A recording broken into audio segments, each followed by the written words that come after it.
Yon!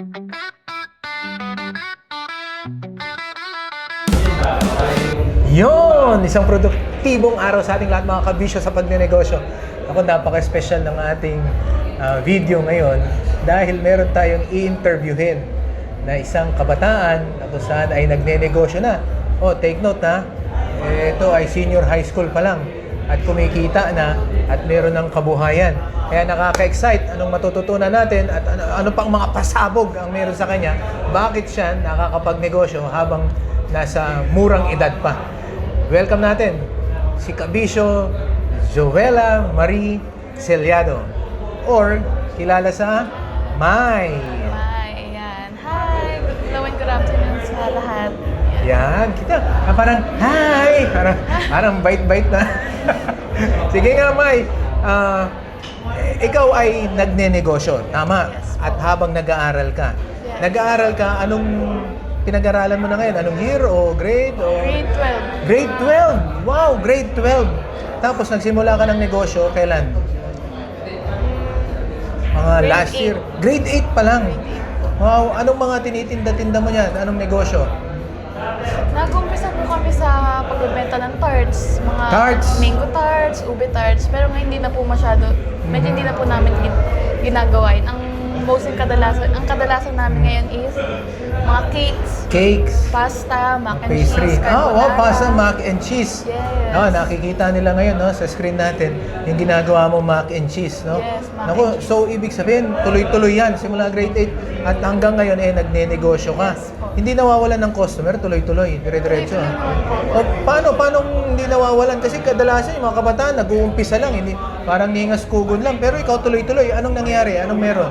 Siyempre, sa pag nagnenegosyo ka po, kailangan quality. Quality. So, hindi ka man po babalik-balikan ng customer if hindi quality yung binibenta mo. So may bumabalik-balik ng Yes. customer. Opo. Wow! Ito ba may branding na ba to? May label na yung ano mo? May pangalan yan? Yung iyong mga paninda? Yes. Ang branding niya po is Joella Sweet Treats. Wow! Joella's Sweet Treats. Sweet, Sweet Treats. Oh, okay ah. Tapos, ang main mga customer mo, sino yung mga kaklase mo? O sa school ka ba nagtitinda? Yes, sa friends Meron ko, sa school, friends, okay. classmates, and yung iba sa workmates ng mami ko. Workmates ng... Then, yung kapag nagpo-post po ako, ayun, random. May mga nag-order Yes din. po. Okay. Wow, ang galing ha. May connection no? May kaklase no sa school na market mo rin 'yan. Yes. Tapos pati yung connection ng nanay mo, market mo rin 'yan. Naku, ang gandang pag-aralan niyan ha. May quality ka, tapos meron ka na ring market. At ngayon, repeat. Tapos pangatlo, meron ka na rin mga post sa mga social media accounts na ngayon dahil marami nang bumibili sa'yo, nakikilala ka na din doon. Oo, okay. Halimbawa, yung paano bang kitaan mo dyan? Halimbawa, isang tab na gano'n, ng mac and cheese, magkano presyohan dyan? Paano kitaan? Ganito po kasi ang ginawa ko. So, kung masyadong mahal, syempre hindi mabibili ng mga classmates. Syempre Oo. kapag estudyante, kailangan budget meal lang. Pag sobrang mura naman, syempre kailangan wala nang cake Wala, na. kailangan kumita so, pa rin. doon lang po tayo sa gitna. So, yung isang tab ko po is 100 pesos lang. 100 pesos lang. Opo. Good for two na rin po yun. Okay. Pero kapag gusto mo pong mabusog, kayang-kaya mo po yun. Busog ka na po Busog sa na isang busog na yun. tao. Oh, parang medyo okay yung pricing mo, 100 pesos. Pero, siyempre, pag pinagsama-sama na yan, ang isang batch mo, kikita ka ng sales na mga kung magkano man, malinis, magkano kikitain mo, mga malinis. Halimbawa, isang batch ng Isang lutuan pagtitinda, ko po isang lutuan. is gagastos ako ng around 800. 800. And kikita ko na, sa lahat, kapag nabenta ko na lahat, 3K. 3K? Yes. 800. Tapos, may 3K, ibig sabihin kumikita ka ng mga 2,200. 200. Kada luto po. Kada isang batch mo ng luto. Wow, syempre, may iba pang mga gastos na kuryente, tubig mo, o nakalista na yon. Nakalista na. Siguro kung kasama po yung gas, Oo, yung mga ganun. yung kuryente, 200 po. So, bali 1K po ang pinaka-total. 1K ang gastos. Yes. So, kikita ka ng mga 2K. 2K. Wow, edi tuwan-tuwa ang mga magulang mo niyan. Wala ka nang hinihinging baon. Ayun po talaga yung goal ko. Kasi sabi ko po, syempre tatlo po kami pero... Tatlo kayo magkakapatid? Opo.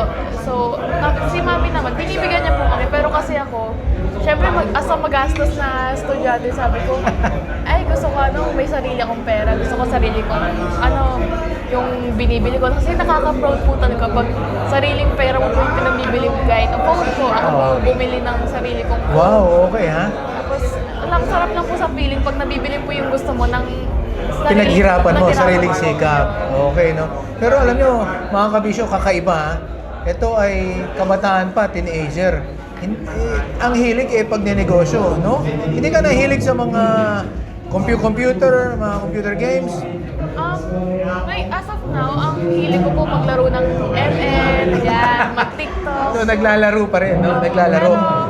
Pero for negosyo. binabalance ko rin po yun pag may free time lang ako. Kasi syempre, estudyante rin po ako. Yun. So, pag may free time ako, yan, maglalaro po ako.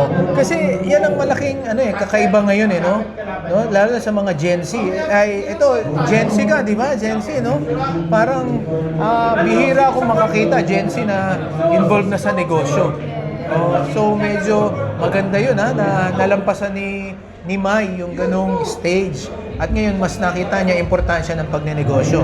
Matanong ko lang, paano ka ba nagkaroon ng puhunan? Pagka may negosyo ka, bibili ka ng paninda mo, saan ka kumukuha ng puhunan? Siyempre, kumukuha po ako ng puhunan sa pagmamagic. Pagmamagic? Yes, nagmamagic po. Magic as in, wow, magic gano'n? Nagsho-show po ako sa mga birthdays, sa mga... Wow! Nagsho-show ka rin. Bukod sa meron ka ng mac and cheese, paninda, meron ka ring skill ngayon, nakakaiba, nagma-magic show ka rin. Doon mo kinukuha yung puhunan mo. Paano mo kinukuha yung puhunan mo? Ano ba, minamagic mo ba? Sige hindi kami papayag na walang sample, di ba? Sige nga. Ngayon, syempre, pag mamupuhunan, pag mag-business ka, kailangan mo ng plano. Plano? Oo. Syempre, pag may plano ka, kailangan mo ng listahan. Listahan? Listahan. Kunwari, bibili ka ng pasta. Ako parang patingin niya, ay, papel to ha, blanco ha. Kailangan mo ng, syempre, kapag Pasta. maglilista ka, kailangan mo ng papel. Ingredients, Maglilista ka ng kailangan mo. Kunwari, kailangan mo ng cheese. Oo, mga ingredients. Ayan. So ano yan, pambili yan? Ito, pambili to. Ayan. Paano magiging pambili yan? Papel lang ito. Niloloko tayo na ito lima yan. Magic. May magiging magic. Sa isang click mo lang, isang wave, magiging pera. Wow. Pakicheck po kung totoong, kung may daya or kung may Galing ha. Ayan. Oo nga. So ito, akin na to. Bayad mo na sa akin to. Ay, hindi. Okay ha, galing ha. So, nagtitinda ka na, tapos dinedevelop mo pa yung skill mo sa pagmamagic. Wow, ang ganda naman ng storya nun mga kabisyo.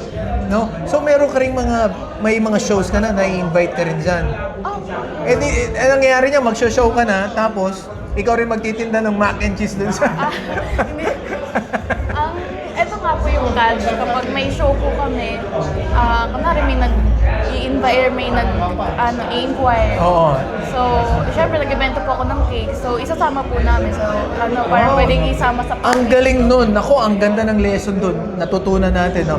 Nag-compliment, no? Nagmamagic ka, mag-show. Ngayon, may mag-i-inquire kasi may celebration. Ngayon, i-offer mo na rin yung paninda mo. Naku, napakaganda nun. Alam mo, May, ano bang pangarap mo? How do you see yourself? Siguro, paano mo nakita sarili mo 10 years from now? 10 years from now, I see myself as a dentist. Dentist naman, ang gusto mo rin. Diba? So, ang galing ng growth mindset mo, ha? Talagang paiba-iba na, exploring, ha? Pero, aside sa dentist, diba, kunwari, nakapag-dentist na ako, nakaipon na ako ng magbi-business po ako. Papatayo ako ng mga business, ayan. Kahit kunwari, mga grocery, mga cafe, ayan po yung plano ko talaga. So, parang habang nag-work ako as a dentist, nag-work pa rin po yung perang pinaghihirapan ko. Kasi syempre... So, nagpaplano kang ganyan. Sa tingin mo, sa mga kabataang katulad mo, Gen Z, anong masasabi mo? Maganda talaga, may plano sila sa buhay. Yes, actually, yan yung nakikita ko. Ayan yung nakikita ko ngayon na ang daming kaedad ko na hindi pa rin nila alam ano yung gusto nila sa buhay. Kasi ganyan ang younger generation eh. So parang for me, ang may advice ko lang talaga sa kanila, hindi man nila kailangan madaliin Oo. yung proseso. Kasi syempre darating at darating din naman na yung ma-encounter nila kung ano talaga yung gusto nila sa buhay. And wag silang mag-rush or like makinig sa ibang tao na wag nilang hayaan na ibang tao mag-decide para sa sarili nila. Okay. Ayun. Pero mahalagang may plano. Yun. No, ang ganda, May, ang dami naming natutunan sa iyo, lalo na sa mga kabataang katulad ko. Dapat may plano. Pero hindi mo naman kailangang madaliin, no? Hanapin mo tuloy-tuloy lang sa proseso, no? Tapos habang kabataan ka pa ngayon, naku, maganda, may hanap buhay ka na, no? Tapos nagde-develop ka pa ng ibang skill. Katulad nga ng pagmamagic, at ngayon nagko-complement yung skill doon sa pangarap mo na negosyo. Plus, meron kang pangarap, katulad gusto niya maging dentist someday. So, mamagicin niya yung mga ipin-ipin ng kanyang mga kliyente, no? Tapos, sisirain din niya kasi nga, papakainin niya ng cake. Para magpapagawa ulit sa kanya. Ang galing ng plano, ha? So, talagang, meron din siyang talagang growth, mindset, tapos meron din siyang pangarap na talagang, yung dentist, gusto niya maging dentist, medyo talagang kailangang abutin din niya yun, no? Habang inaabot niya yun, ang dami niyang skills na nade-develop. May, ako, natuwa naman ako sa magic mo. Bibigyan pa kita ng maraming papel. Baguhin mo, ha? Gawin mo ulit pera, ha? Okay ba yun? Marami ako, mali-maliitang papel. Ha? Okay. Huling payo sa mga nanonood sa atin ngayon. Unahin mo muna sa mga kabataan. Anong masasabi mo sa kapwa mo kabataan? Siguro ma-advise ko sa mga kabataan ngayon na pagpatuloy mo lang kung ano yung ginagawa mo. And wag mong hayaan na i-downgrade ka ng iba. Kung kunwari hindi mo pa alam yung gusto mo, hindi mo pa alam kung ano yung pwede mo pang magawa, may encounter mo yan sa future. Huwag mong madaliin yung mga bagay. And huwag mong madaliin kung kunwari yung as a kabataan, syempre, kayo, hindi nyo pa alam yung pwede nyo pang magawa in the future. Okay lang yun. Kasi in the process, may encounter nyo kung ano talaga yung para sa inyo. Huwag kang ma-stress, no? Hanggat di mo pa nalalaman. Pero hanapin mo rin, marirealize mo rin yan. Ang maganda, sinisik mo, no? Nahanap mo. Sa mga magulang naman, sa mga medyo, ano masasabi mo? For me naman, kasi bilang anak, as a daughter na yung magulang supportive sa akin, syempre hindi naman lahat ng magulang supportive talaga sa mga anak. For me lang, sana yung mga parents na kapag may gusto yung mga anak nyong gawin, i-support nyo lang din. And kasi syempre, ang isang pinaka number one na dapat nagsusupport sa anak is magulang talaga. Kasi syempre, paano ka kunwari, ako, daughter ako, paano ko makukuha yung gusto kong gawin, paano ko magagawa yun kung walang support. Wala tayong support system. Galing sa magulang. Yan. O mga magulang, tandaan nyo yan, ha? Gusto naman ng kabataan, mahanap yung purpose, yung gusto niya sa buhay. Pero wag nating madaliin, i-pressure, salip, tulungan natin sila sa proseso. May, ang dami naming natutunan sa'yo ngayong araw na to. Ang galing, no? Ako, maraming salamat, no? Sana yung ating mga kabataan ay ma-inspire sa istorya at yung ating mga titos-titas, mga magulang, matulungan natin lalo pang mga younger generation. Isang produktibong araw sa ating lahat, mga kabisyo sa pagnenegosyo. Maraming salamat, Joella Marie Celiado or May. God bless. Bye-bye.